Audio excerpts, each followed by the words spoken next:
This man's name is Michael Burry. You may have heard of him thanks to the movie The Big Short, where they explain how he and other investors predicted the great crisis of 2008 that almost collapsed the global economy. Michael Burry is known to be a very successful investor, and now he has some very bad news for us. He believes that we are in a monumental economic bubble and that the bubble is about to burst, but he is not the only one. This investor's name is Jeremy Grantham.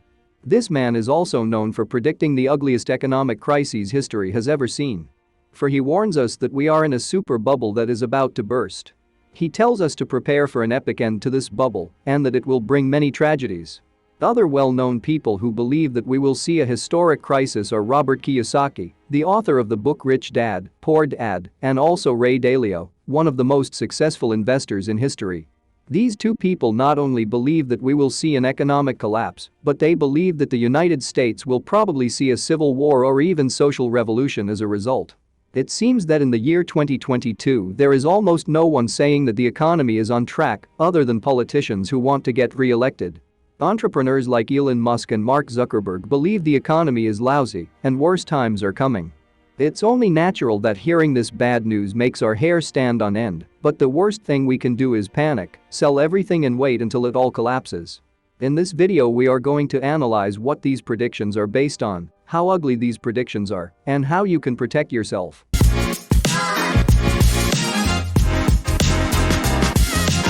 Let's start quickly by looking at what has been happening in 2022. The year started off badly, with inflation continuing to rise.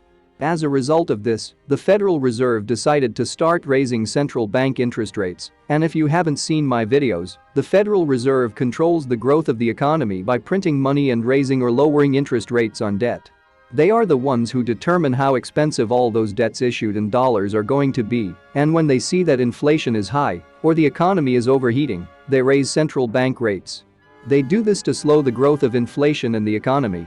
Higher interest debts mean that businesses are going to stop growing at the same rate, and it is a bit ironic because the root of that inflation was thanks to the money printing they did during the pandemic. All of this was made worse by the war in Ukraine. The war caused the prices of almost all natural resources to skyrocket, from oil to wheat. Those natural resources are the foundation of almost all prices in the economy and therefore worsened inflation. Today inflation in the United States is between 8 to 9%. Therefore, the Federal Reserve has been raising central bank interest rates very aggressively for the first time in decades, causing all debts to bear higher interest rates. This caused absolutely all assets to fall. All stock exchanges around the world have fallen with 25% in this year, and cryptocurrencies even more. What's more, even luxury goods have dropped in price thanks to the whole delicate situation. So, the fall has already started, but the people I mentioned at the beginning of this video believe this is just a beginning. Jeremy Grantham and Michael Burry, for example, believe that there is a monumental bubble in the economy and it is about to burst. Just for people who don't know what a financial bubble is, a bubble is a phenomenon that occurs thanks to speculation in the financial markets. Investors, since they have access to debt and cheap money, start to invest irrationally in certain assets, which drives up prices, and that is why they are called bubbles. The bubble symbolizes the rise in prices of such assets until it reaches a point where it is unsustainable and bursts. In history we have seen many bubbles in the subsequent collapse. One example is the stock market crash of 1929. In the years before 1929, American society was seeing an economic boom thanks to the war being over. At that time, the idea of buying stocks in large companies had become popular. Stock prices on the stock market were slowly rising, and simultaneously more and more people wanted to be part of this rise, making everything worse. Almost every stock on the stock market in the United States was going up in price. It didn't matter what they produced or if they made money. The speculation was so exaggerated that people borrowed money from banks to buy stocks, thinking that the stock market was never going to stop rising.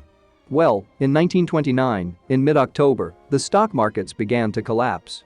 The economy suffered the strongest economic crisis history has ever seen, called the Great Depression, where millions of people were out of work, in poverty, and many attribute the collapse to World War II. But going back to the year 2022, the thesis of these two investors and businessmen that I mentioned to you is that the Federal Reserve is going to cause an economic collapse and deflate the mother of all bubbles that we have seen in history. Companies and individuals in the United States are at record debt levels, making absolutely everything overvalued. In the past, bubbles were usually limited to one asset. For example, in 2008 the bubble we had was real estate in the United States. In the dot-com bubble it was technology companies. But today it is believed that all assets are in a bubble, and thanks to the actions that the Federal Reserve is taking, as they are raising central bank rates, this is going to cause the bubble to burst. By raising central bank interest rates, debts become more expensive, which slows down the economy. As the economy slows, the profits of those companies are lower. Lower profits combined with higher interest rates on their debts leads to losses. If you are enjoying this video and want to be aware of new videos, subscribe to this channel and turn on notifications. As a consequence, such losses will lead companies to lay off a lot of people, which makes the crisis even worse, as people are more indebted than ever. So as you will notice, the scenario that these investors paint is a domino effect, where nobody will be saved and everything will collapse. Michael Burry believes that the collapse we will soon see is going to be much worse than the one we saw in 2008, and that is why in the last few months he has been selling most of the shares he has in the stock market. And as I was saying, there are people like Robert Kiyosaki and Ray Dalio who believe that the collapse is going to be so ugly that we are going to see a social revolution. But pause here, since we are critical people we have to view all this with a degree of skepticism. First, it is true that all these investors have been right in the past with their predictions, and yes, it is true that back then they were all called crazy pessimists. But you also have to understand that the vast majority of these people have also made mistakes. I mean, in the past they have been very pessimistic on many other issues, and so have other companies that thought they were going to crash and didn't crash. They may have been right on some events, but not on others. In the same way, every time there is a crisis it means a great opportunity for companies and investors. The worst crisis we had was the Great Depression of 1929, and if you look at this chart you can see how strong the collapse was. As you can see, stock prices collapsed by almost 83.4%, but if you look here in the years following the Great Depression, we saw one of the strongest markets in human history. For almost 14 consecutive years the stock market grew like never before with 815%, so that brings me to the last part of this video. How can you protect yourself? Well, let me tell you that one of the worst things you can do right now is to have your money in cash. That's right, as crazy as it sounds, having cash is a very bad idea. With inflation close to 10% and with the dangerous economic situation we are in, your money is going to lose value. Also, if the banks go bankrupt of course you can get your money back up to a certain amount, but it may take a long time before you get it back, and if that happens I guarantee you that inflation will skyrocket because the US government will have to print a lot of dollars. Therefore, holding your money in cash is a bad idea. What you should do is have an investment portfolio in the stock market, but one that focuses on quality companies. What are quality companies? Well, these are companies that have dividends, healthy earnings, that are important in a society no matter what, and also companies that are flexible in a crisis. McDonald's, for example, is one of these companies.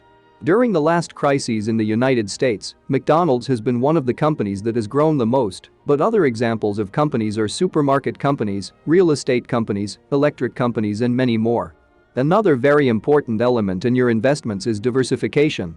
Diversification means that you have to have not 1, 2 or even 10 assets in your investments. No, you have to invest in more than 1,000 different assets.